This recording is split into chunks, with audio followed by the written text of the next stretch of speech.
All right, everybody. Hi, this is round two, actually. We thought we were live just a second ago, but we are live now. I'm Dr. Craig Kasper. I am the founder and managing director of NYHD, which is the Institute for Hearing and Balance based in New York City. We also have tinnitus-specific satellite offices that are found in the surrounding areas around New York City. And I am again, super excited to have my friend and colleague, Dr. Jennifer Ratner, join me again today. Dr. Ratner is one of the partners and also is a clinician who sees patients on a day-to-day basis with Audiology Associates of Westchester, with a couple of offices up in the Westchester, New York region. And Dr. Ratner and I have been working collaboratively together for some time now, and she and I had a conversation not too long ago with our friend and colleague, Dr. Actually not doctor, but we think of her as doctor. We do. Sandy Kellogg, who is our psychology friend who helps us with tinnitus patients. So Dr. Ratner and I decided today that because there's so much that we were talking about the last time and we got some really great positive feedback, we wanted to continue the conversation today and talk about a very important topic, which is the intimate connection between hearing loss and tinnitus. So with that, I'll say hi, Dr. Ratner. How are you doing again? Hi, I'm doing well still. Doubly excited now. We had to say it twice. That's how excited we are to be here. So very much so. So what we're going to do here today is we're going to be talking again about the intimate connection between hearing loss and tinnitus. But I think that I wanted to first utilize this as an opportunity to have everybody just kind of get to know a little bit more about you as a clinician. I want you to talk a little bit, if you don't mind, about kind of your background, your history in the profession. But I always love to actually understand why people decided to go down the path of audiology too. So maybe you could share a little bit about that with us. yeah, I think that I found the profession kind of the way that a lot of people do, and that's sort of accidentally. And specifically for me, I had taken a public speaking class that my undergraduate degree required, and I really liked the professor, and it made me want to like investigate what I could maybe major in that was within the College of Communications. But it was public relations, mass media, marketing, and none of that really struck a chord with me. But then I found communication sciences and disorders, which is sort of the blanket major for speech pathology, audiology, and deaf education, deaf studies. And it skewed more towards speech pathology. But when I took an audiology course, I have a history of being a musician, sound, all of that just kind of clicked. And I was like, oh, I'm done. Yep, this is what I'm going to do. And so I went straight to graduate school, got my doctorate, and then started working in New York because I fell in love with New York. And that's how I landed here. And then I've always been in private practice throughout my whole career. 1 year in a different one, and the last 11 here. So that's awesome. Yeah, it's interesting because most of us going down the path of audiology was either through the communication side of the equation or by complete accident, because it's very rare that you hear someone who sets out to be an audiologist. Maybe that'll change, but you don't see it that much necessarily. No, unless you have a personal connection with someone with hearing loss or with an audiologist in your life. It tends to be sort of a accidental find, but when you land on it and you're passionate about it, it's wonderful. So no doubt. And the musician connection to audiology is actually a very common one. There's a lot of us in the field that are former musicians. In my case, a wannabe musician, because I played for a long time, but I played very poorly. So let's talk. You said that for quite some time now, you've been in private practice. I know your partner as well. You guys have built a tremendous practice in Westchester, but also with an office in San Mateo out in California, which time zones are always challenging. I don't know how you guys do it, but you guys have built a successful partnership, a wonderful practice up in Westchester. Yeah. Maybe you could share a little bit about your practice and kind of what really differentiates it also. Yeah, so Audiology Associates of Westchester and California Hearing Center, our sister practice out in San Mateo, shout out to the West Coast. We really operate as a boutique practice. And what I mean by that is we know that our patients are what we're here for. It's what gets us up in the morning and gets us into the office. And so we try and treat every patient in a very boutique way. And what that means audiologically is following diagnostic and rehabilitative best practices to make sure that they're really getting quality hearing health care. And that's the most important thing at the end of the day. So we really stand by that. We stand by our service. We really dedicate a lot of time to our patients. There's only so many hours in the day, but we really spend the time to try and make sure that we are just operating at best practice level, elite level of care. Gold standard is the phrase that I like to use. Yeah, it's interesting because when we talk about best practices, it's definitely been a word that has been in our vocabulary for eons in the profession, but it's not something that everyone necessarily abides by, right? It's not something that everybody practices. There are elements of it that most people will, but we're going to dive into, especially from a hearing aid conversation, we're going to dive into what that means from a best practice perspective, because it is critical, especially when we're talking about those patients with tinnitus, to find and work with someone who does practice best practices for very, very specific reasons. So let's dive into it a bit. There's a lot of patients that present in our practices with tinnitus as their primary symptom. But when we go through a diagnostic process, which maybe you can describe a little bit about too, we identify hearing loss, which is surprising to them sometimes. So let's kind of discuss the connection between the identification of hearing loss and tinnitus, and then ultimately what that means from a pathway perspective for the patient. Yeah, that actually happens quite often where, on the patient intake form and interviewing the patient, their primary concern is their tinnitus. And then we do a full diagnostic examination because there are many, many things that can cause tinnitus. But the most common, of course, is untreated hearing loss that hasn't been diagnosed yet. So obviously we'll do an exam, a physical exam of the ears to make sure it's not just a buildup of wax or something like that that's causing it, or a middle ear issue. And then we do a full diagnostic hearing test. And we also test word recognition, function and background noise. And at that point, we get the results right away. So we know right away whether or not there's an underlying hearing loss that needs to be addressed. But at the same time, you don't want to pivot and say, oh, well, it's hearing loss, and that's the only thing that we're going to deal with today, because you, at the end of the day, need to address your patient's complaints. So it's sort of having them understand the connection between the two, and how that lack of input because of the hearing loss in those specific frequency regions is contributing to their perception of their tinnitus. So how often would you say patients are surprised when they come to see you? Because again, tinnitus is their primary symptom. Hearing loss is something that, well, I don't have hearing loss. I hear fine, right? That's usually what everybody says, because hearing loss for most people occurs very gradually over the course of a long time. Would you say it's very common to see that? Yeah, it's common for them to be a little surprised, but once you explain the connection and you explain that, well, the hearing loss in most cases is in a particular frequency region in the high frequencies, which is easier to kind of ignore, and that it's typically a gradual change over time and we habituate to not hearing in those areas, then they're like, oh, okay, that makes sense. And they sort of understand what's happening in their auditory system more. And then when we pivot towards treatment of the tinnitus and or the hearing loss, it makes sense to them and it doesn't feel like a bait and switch. Wait a minute, I came in for my tinnitus. Why are you talking about hearing loss? Yeah, that was really what I was hoping to get at there also, is because it's interconnected. There's no separating it necessarily. It's interesting because you have patients who will present with tinnitus, and then we identify hearing loss, and then you start to talk about the issues that they're experiencing, and they're struggling to hear in noise, and they're struggling to, clarity of speech is an issue for them, and all of the things that we hear with those high frequency, normal run of the mill hearing losses. But what is really critical to understand is that even if a patient is struggling even mildly with communication ability, that's going to add more stress on their system, Mm-hmm. which ultimately gets them more tired, which ultimately makes their system more stressed, which will ultimately fuel their tinnitus perception as well. So Absolutely. it is so critical to take a look at this full circle.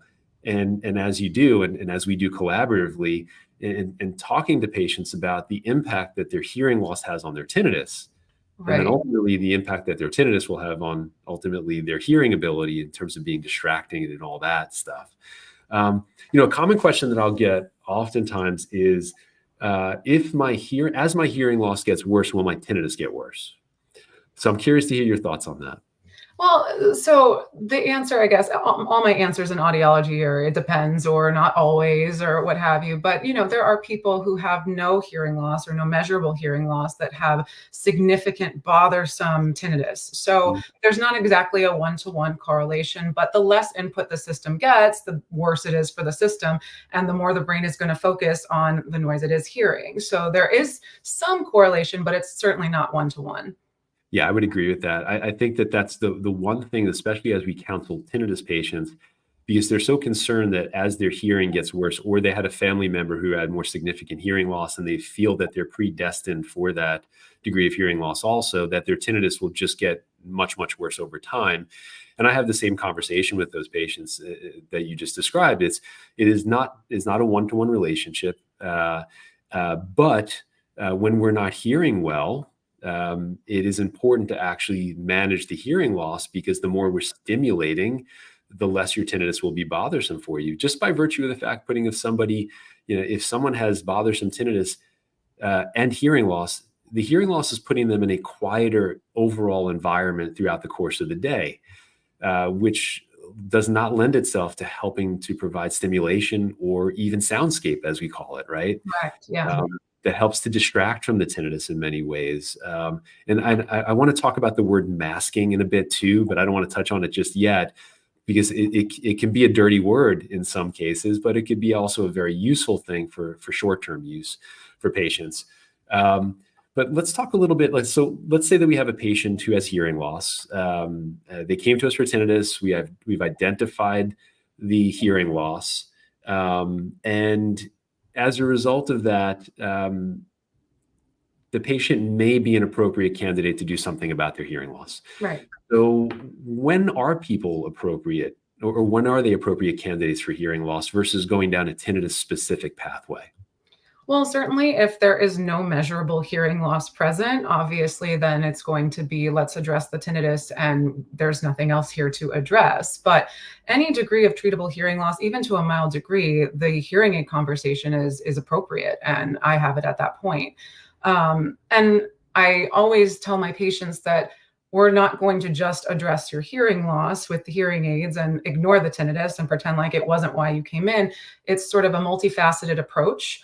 But I do know from my patients' outcomes that very often just addressing via hearing aids a mild high frequency hearing loss, they don't perceive their tinnitus, or at least don't perceive it as bothersome for a large portion of those patients. So it's certainly something that you want to treat and address from both ends. Yeah, I think if you take a look at the studies, and it really depends on the studies, the one I always come back to is from a researcher called Kaltenbach. And depending on the studies, you can see upwards of 70+% of improvement from a tinnitus perspective if you just treat the untreated hearing loss. So the real question is, how do you explain that to a patient then, right? Because they didn't come to you for hearing aids, right? That's in some cases is a very dirty word when they walk in or dirty words when they walk in the door. So how do you describe the benefit to the patient, right? How do you actually explain to them why you're making that recommendation versus something else? Well, I come at it from a perspective of, the tinnitus that you're experiencing is likely a symptom of this untreated hearing loss. So we can treat the tinnitus, certainly, but if we don't treat the underlying cause, our treatment isn't going to be effective. And then I also mentioned, what we're actually doing here when we do fit hearing aids, we're measuring them very specifically to really target the area where the loss is occurring in a prescriptive way. And just by giving the brain back input in the areas where it's been missing, it often allows for habituation to the tinnitus, or just completely ignoring it, not perceiving it, because the brain is distracted with other sounds that are in our environment. And so when I explain it that way, the patients typically understand why we're addressing, both issues, even though they didn't know they had the underlying hearing loss. And, they want a solution ultimately, and they're motivated and they're bought in when they come in. So. Yeah, sometimes you'll get the resistance though, right? Because it wasn't about the hearing loss. And you're right, there's such unfortunately, in our world, there's a lot of kind of negative uh, stuff going around, for lack of a better word, negative stuff around the hearing aid conversation. And if tinnitus is the reason why they came in, not the hearing loss, it's even more of a challenging conversation sometimes. But it is so critical to actually have those conversations early on, because no matter where a patient is on their journey with their tinnitus, hearing aids at some point will make absolute sense for them. Again, depending on the person, depending on the hearing loss, et cetera, and the circumstances. But for most patients, as you've been saying, it is a symptom of their hearing loss. And ultimately, we're going to have to treat the hearing loss to reduce that symptom. So the question always comes out because there's so many different manufacturers out there. There's so many different types of styles of hearing aids, et cetera.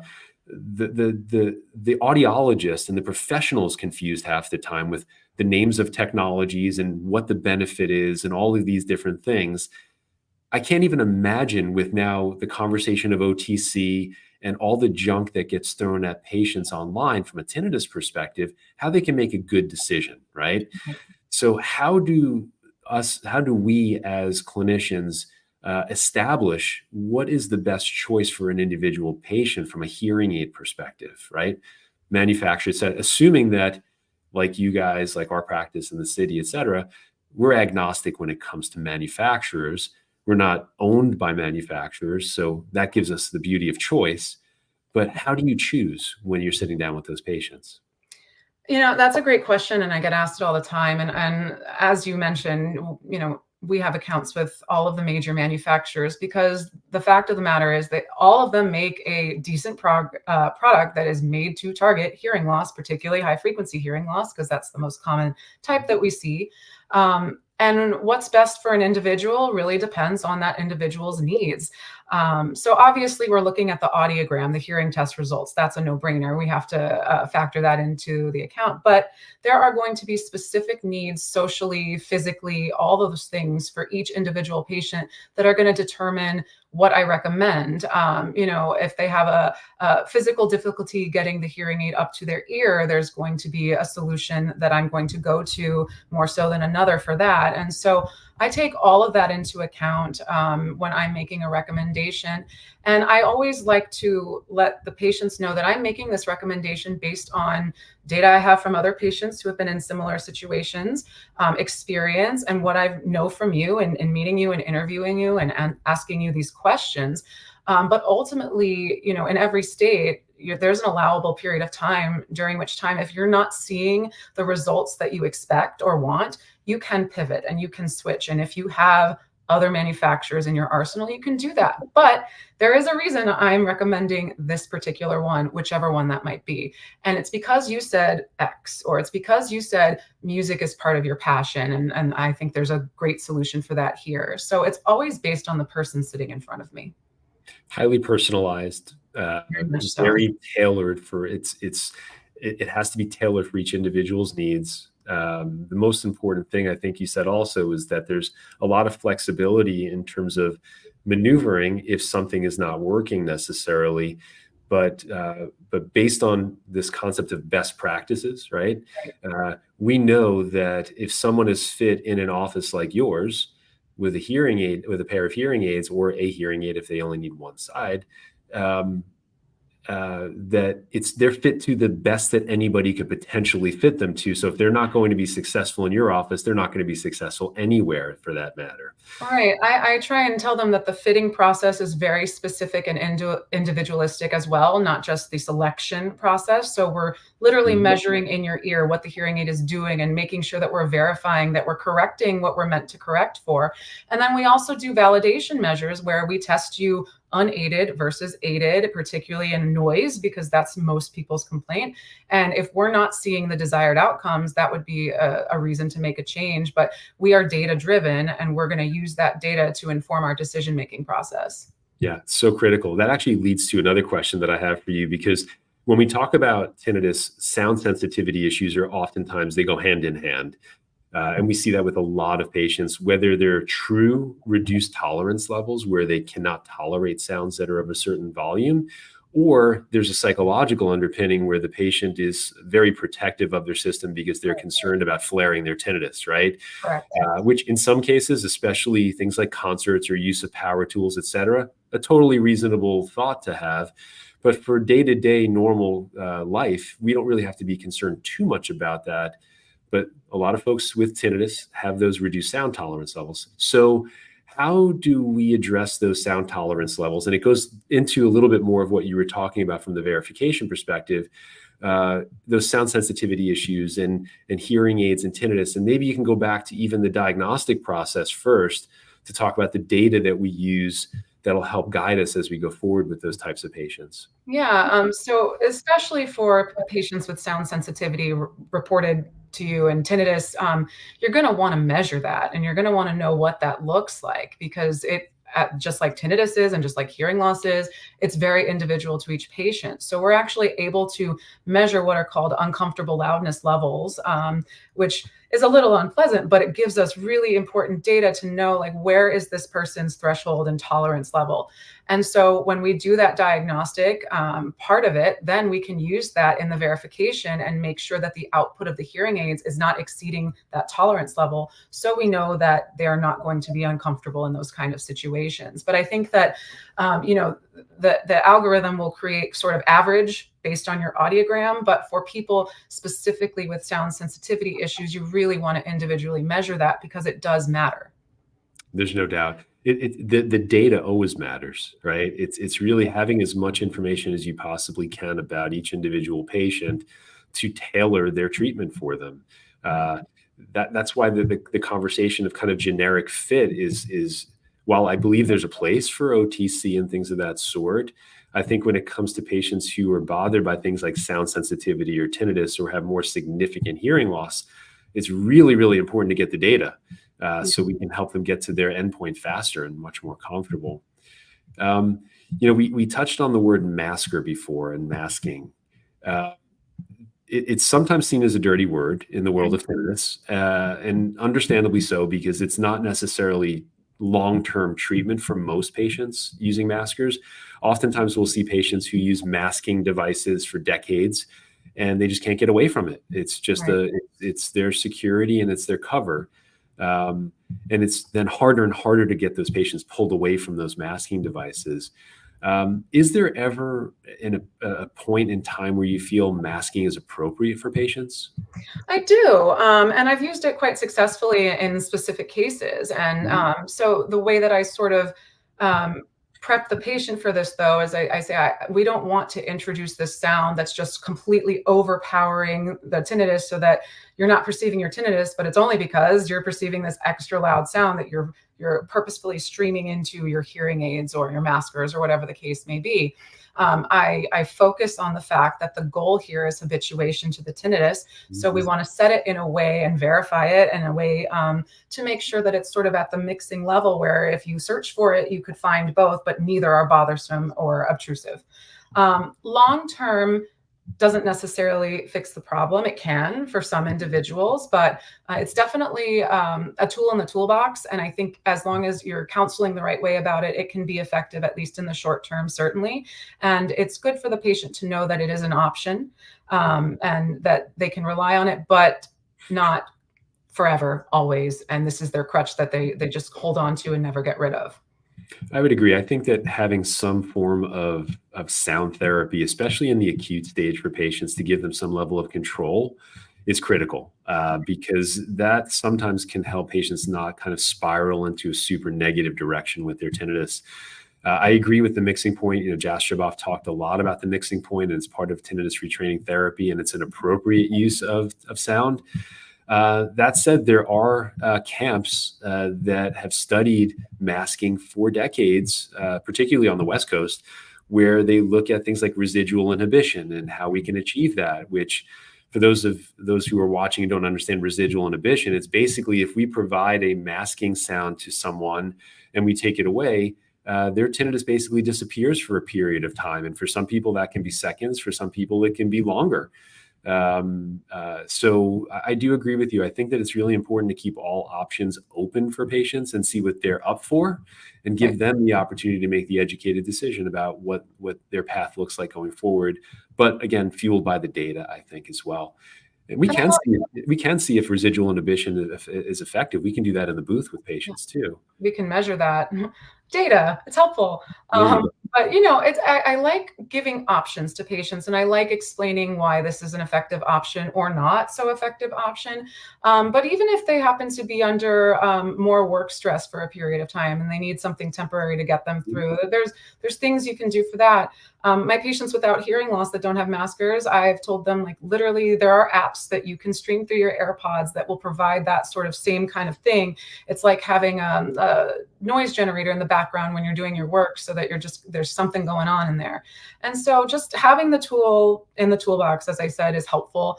And counseling the right way about where it might be effective and where it might not be. Yeah, that's the critical part. There is actually the educational element and how to use the tool, and then ultimately what to expect, or what we think will occur with the use of the tool. So together, we've come together. Our two practices have been in a collaborative mindset of how we can deliver tinnitus care to a larger group of people. So we've launched this, and there's a concept of like having a subspecialist in the office, right? And I would consider myself a subspecialist, as someone who really just hyper focuses on pretty much one or two things. In my case, it's vestibular balance disorders and tinnitus. So when patients have that opportunity to have like your wonderful audiology diagnostic element, and the rehabilitative care element of it, but also have the access to a subspecialist in something like tinnitus or balance, how do you see that would benefit the patient? I think it's an obvious answer, but I'm just really curious to hear what you have to say about that. I think that, no one person, no one practice can do it all and can be perfect and specialize in everything, right? That's why there's specialties, right? And having the option of being able to offer a different subspecialty to your patient within your four walls, especially, but someone who's a trusted source and that we've built a relationship with, is hugely beneficial to them, because they know that it's somebody that we as a practice, as your audiologist, we trust. We know their outcomes are good. We know them as human beings. And I just think it's so valuable to the patient, because how would they know who to look for, where to go, all of those things. And I think that having, subspecialties, as you mentioned, I'm very much in the hearing rehabilitative side. And of course I have patients with tinnitus, and I help them too, but it is not I'm narrowly focused on this. And so to have someone like yourself and your practice who is narrowly focused on tinnitus specifically, and also vestibular when that's appropriate, is hugely beneficial, because that gives them options. It opens up treatment to them that they wouldn't otherwise have or know to seek out. Sure. How about from a provider perspective? I'm just curious, because I've seen firsthand the wonderful collaboration that happens behind closed doors between myself and the providers as well. I personally think that helps to get patients to an endpoint faster also, because if you have all of your professionals or some of your professionals under one roof, having the conversation about your particular case and like laser focused on, okay, they're here right now, this is what we need to do. I see that as just a win-win across the board, because it helps us as professionals learn from each other, but also it helps the patients, because it's just, you're not wasting their time. Like they're just getting to endpoint faster. Yeah. I know our patients, especially patients who are aging, they deal with more doctors as we age. And you could have one doctor in this practice, one doctor in this practice, and nobody talks to each other. And to get them to speak is like an act of Congress. And so when we're under the same roof and I can say, hey, Craig, let's talk about so-and-so, because this is what I was thinking. What were you thinking?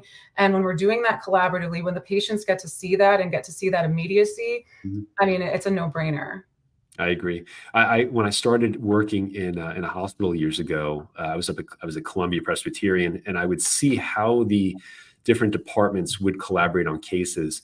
And that even back then I said to myself, how wonderful would it be from an audiology perspective if we can do the exact same thing? Right. And what is evolving from these conversations and our work together is those types of wonderful outcomes for patients too, because their care is it's streamlined in many ways. Right. So yeah. So last question that I have for you. Now, depending on who's watching this, they might already have an answer to this, but I'm curious, when you have someone who presents with tinnitus, but also presents with the potential for hearing loss, what's the first step that you would suggest for them that they take? Well, I would suggest that they contact an audiologist and get a hearing test, because ultimately we need to know, is there hearing loss present or not? Mhm. Is this something that maybe requires a medical referral to a physician? So basically, you have to go through a diagnostic process whenever there's an ailment in your body, in your brain. And the first step here, because we know that tinnitus is so often a symptom of unnoticed, untreated hearing loss, that's the obvious first step. And then from there, we can kind of create our decision tree. Where do we go first? Do we treat hearing loss first? Do we treat tinnitus first and kind of co-manage by treating the hearing loss? Whatever that pathway looks like for that patient, at least we have some answers right off the bat. Yeah, I love that word co-manage, because that's something that is absolutely what occurs Right. with those patients who present with hearing loss as Mhm. well as tinnitus. So Yeah, we've seen, from our relationship where we've done an evaluation, a tinnitus evaluation on a patient. There's some untreated hearing loss there, but we say you're going to see Dr. Kasper first and talk about your options for the tinnitus. And then you reinforce the idea, yes, we're going to go down this path to treat your tinnitus, but we're also going to have to treat the underlying cause. So we're going to refer you back and deal with it from their perspective and from their end of things. And there's a timeline for every patient on that also, where that the conversation makes sense, but also even injecting the hearing aid into the person's world, Right, because their system might not be ready for it. And right, oftentimes what we do from a tinnitus treatment perspective, you don't want to overstimulate the person's system and throw right, too many things at them at once. But what we've started to see, what we've been seeing is patients have this kind of wonderful journey through the process where it all kind of falls into place for them. it And does. then they just continue to progress in a more positive direction. So ultimately, that's all that matters, is how do we get the patient to communicate better, to reduce the impact of their tinnitus, and just get back to living life without thinking about all this other stuff. Exactly, and very often, so we're gonna manage your tinnitus first because your perception of it is very bothersome, and we need to address this. This is what's coming down the path for you once we get you in a good place here. We're gonna treat the underlying cause as well, but let's start here and eventually get here. I think they just appreciate that from a holistic perspective of like, we're gonna manage both things, and this is what the timeline looks like, and this is why. You know? Exactly. Yeah, perfect. I have two questions that came out of folks who have sent these to me. The first question is, I have had tinnitus in my left ear for many years. My doctor has done some extensive testing, including an MRI, which was normal. Mhm. My audiologist fit me with a hearing aid on my left ear. So it looks like the tinnitus is on the left ear. It looks like there was probably hearing loss on the left ear, but it's only mildly helpful. Any suggestions? That's a big question for you. That's a good question, but I do have a suggestion and an answer, and it's based on how our auditory pathways work. But basically, when each side gets auditory information, some of it is processed ipsilaterally, but the bulk of it is contralateral, and that's the Meaning same stronger. side versus cross side, right? Correct. Same Yeah, side versus cross side. So contralateral, cross side. And that's the stronger pathway. So if we have hearing loss or tinnitus just on the one side, that's the perception of it anyway, but we're not doing anything on this side and we're trying to change a reaction in the brain, we really need something on the other side as well. And it doesn't have to, if there's no hearing loss on that side, obviously you're not going to over amplify. You're going to run those measurements. You're going to make sure that it's set appropriately. But that's probably where I would start, is considering something for the other side.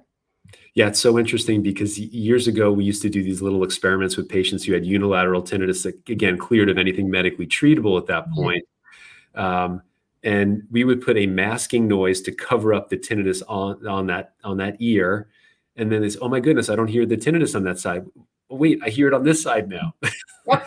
hey, it's it not moved. It moved over here. I'm like, I don't know that it moved, but here we Yeah, go. it didn't cross, but it's just the awareness has Correct. changed, and that lends itself to the importance of actual binaural or two-ear stimulation to Exactly. gain from all of those pathways in the brain to maximize as much as possible. But again, making sure you're fit properly is a critical element of this, and best practices, real ear measurements, etc. Last question that I have here. I wear hearing aids and I have tinnitus in both ears. I am constantly feeling the need to turn my hearing aids down Mhm. because everything is too loud. My tinnitus also spikes when I'm in loud environments. Any idea why this happens? I would assume it's because the hearing aids are probably set too high. The output's probably set too high for that individual, whether it's their own personal tolerance levels that were never measured, or even louder than the average ones. You know, if you don't run those measurements, if you don't get the data, you don't actually know what's happening in your patient's ears. What happens with hearing aids, and a lot of people don't understand this, is we order them in the color and the make, the model, the manufacturer, but they literally come as a blank slate. And then Mhm. we plug them into the computer and we put your hearing loss into the manufacturer's software, and it says, great, this is what Craig needs for optimum hearing. And then we put the hearing aid on you. But how do I know that what the computer has said it's doing is actually manifesting in your ear? The ear canal size and shape changes the resonant properties of sound in the ear canal, and that can very aggressively change what actually happens with the hearing aid and what output you're getting. So if you don't measure, you don't actually know. And I always tell my patients, if I don't do these measurements, I feel like I'm going in completely blind. I have no idea. I don't know what's happening in your ear until I measure. What percentage of audiologists or people who dispense hearing aids actually do those measurements? Oh, so I think that I'm hoping it's changed, but the statistic I normally see is fewer than 40%.